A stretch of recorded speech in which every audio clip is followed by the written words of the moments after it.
มื่อกี้ไปพอเฮ็ดสากลากอยู่เดี๋ยวหาผู้ใดก็บ่พอเนาะพระก็เก็บบ่ได้บัดนี้เนาะเฮ็ดปวกมีแต่ดอกใหญ่ๆบานกำลังตูมบานนะง่างแผ่นดินขึ้นวันเถาะ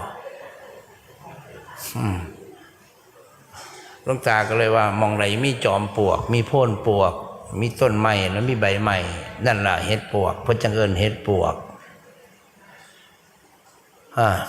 บ่ได้กินฮอดข้าวบ่แล้วเพราะเขาอีไม้บัดนี้โอ้ยมันไปกันหมดเลยวันเถาะไปเก็บเฮ็ดปวกเนาะหลายอีหลีเด้หลายคักนะดอกเนี่ย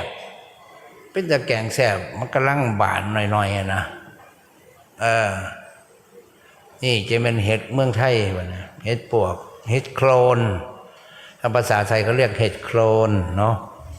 นี่เลยหลวงตาเคยพูดซึ่งว่าป่าไม้นี่เป็นซูเปอร์มาร์เก็ตของชาวบ้านตามฤดูกาล